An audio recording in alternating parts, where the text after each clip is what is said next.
Hello, good day everyone, and welcome again to my blog. There we go.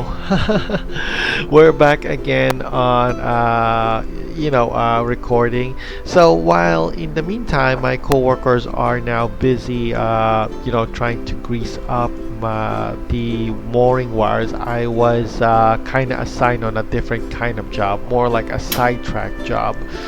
And my job right now is basically sorting out this garbage. Well, yeah, basically sorting out the garbage on the garbage room. Now, you would wonder, a lot of people might think that, seafarers are kind of, well, generally people, how should I say this? Generally people might think that seafarers are mostly just for, seafarers are more like they just only go to the bridge and on the command center and spend most of their time there. But like I said, in reality, seafarers are basically maintenance workers or basically on a manual construction job at sea. Yes, that's true. That's how things are going as a seafarer. So anyway, my task right now, like I said, is sorting out the trash, and this is actually part of the job as a seafarer. Since you can see on the ship, there are no dedicated people to manage and what do you call this? Manage and process the garbage that the ship makes, at least for the crew members. So in the end, it's more like they just dump the job category or the job description to any crew member, and then specifically us, the maintenance crew. And anyway, like I said, seafarers are actually maintenance crew. We're not doing anything, anything that would. Well, let's just say that here that the pop culture about seafarers are kind of misleading. Like I said, in reality, as a seafarer, you are doing maintenance work, and on my case, part of the maintenance work is sorting out the garbage. And as what you can see here, I'm sorting out the garbage and kind of managing it. So I'm just the only one here on the garbage locker. And I got reassigned here because the garbage is already piling up inside that room or on that locker. Well, they call it locker, but in reality it's more like a room. So I am going to so my job right now is basically sort out the garbage and then put them, or try to put them on the front door of the incinerator room for incineration. So that's how my job goes right now here, which is kind of funny, to be honest. Imagine that you're spending tons of money on college money just to think that seafarers just to kind of believe on the propaganda about the maritime, that seafarers are usually just only doing they're just doing some they're just their job is mostly just guiding the ship and doing the ship. But in reality, like I said, the job description does not fit the propaganda, and you can see here right now that the propaganda here, the propaganda tells that well, in reality, as you can see, the propaganda is very different from the actual reality, and I'm kind of sorting out the garbage. So I'm now moving on to my first person view here on my action camera. I kind of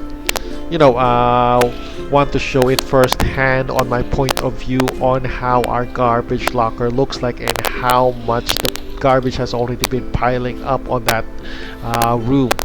So you can see tons and tons of garbage here. Some of it I could not walk, and yeah, I have to rearrange it. So I have to put it on the cardboard box, the size of a mineral water carton box. So I have to put in plastics, stuff that is used for incineration. Oh yeah, one more thing before I forgot. Yeah, yeah. On the school or on the maritime college, you are told that sometimes plastics are not to be incinerated and they just only get dropped off on a shore-based port facility. Well, in reality, it's kind of different as well. In reality, it depends actually on the ship's incinerator. Now, on our case, since I'm working on the VLCC, our ship's incinerator can handle burning of plastic and breaking them down all the way to the molecular level. Yeah, that's how technology has advanced nowadays. So in reality, whoever told you in college that said that plastics cannot burn is not 100% correct. In reality, like I said, on the job profession in itself, it actually depends on the ship's incinerator, and it so happens that my ship right now, the one that I'm working out, can handle it. So if you so yeah, it could burn all sorts of stuff: food waste, plastics, and the usual rags and paper. So all of that are now burnable on the ship that I'm working with because the incinerator can handle that kind of temperature.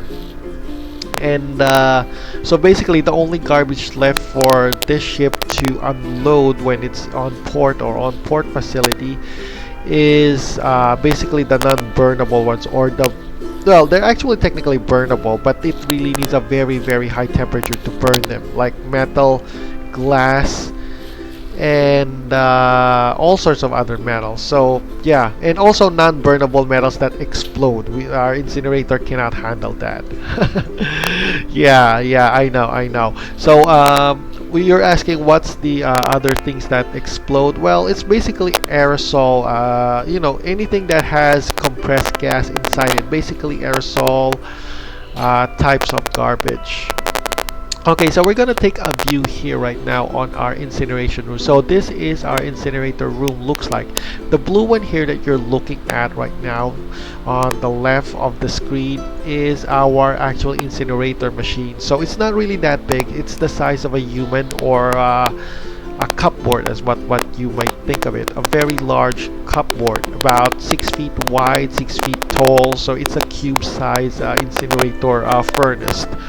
And yeah, that's given with its size, that's also one thing, if you notice, why I put the garbage or burnable garbage on a plastic on a mineral box carton. It's because of the trap door inside of that incinerator only handles the size similar to that. Anything bigger, it won't fit, or it won't fit, or it will get stuck on the trap door. So we had to make our garbage that small, at least the size of a mineral water carton box. So that size fits perfectly well on the incinerator chute, or the incinerator chute.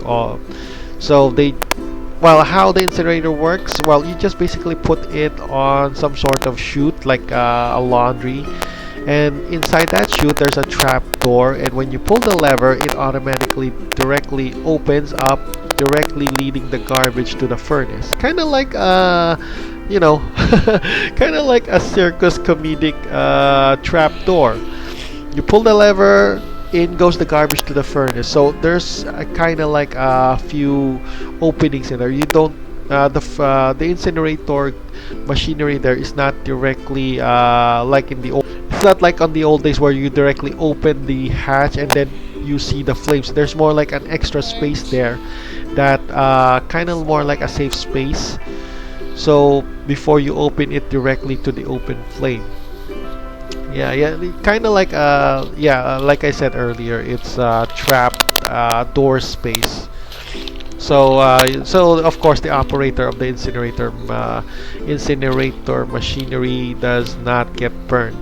Oh yeah, by the way, if you ask why am I it's not part of my job description why I am not burning the garbage directly and putting it onto the incinerator room. Well, first off, we can't put it on the incinerator room because the garbage that we're trying to put at are burnable, so we don't want to catch any fire, so we put it outside the incinerator room, basically just on the front door of it. And second, the operation of the incinerator machine falls more under the jurisdiction of the engine department, so I'll let the engineers do the burning.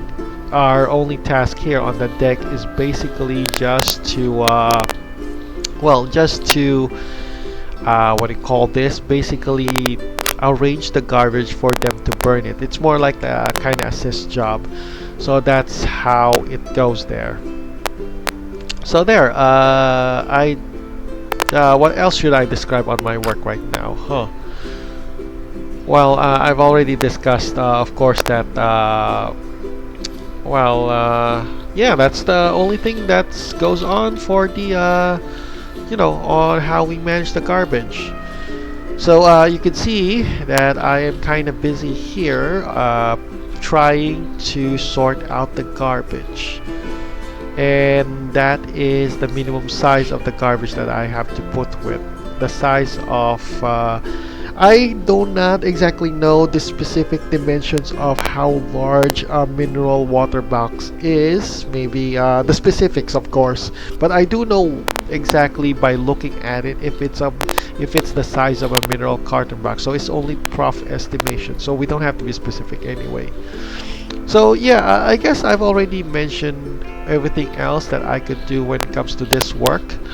So yeah, before I end my my vlog journal right now, I would just like to give it a thought that imagine you're paying 1,000.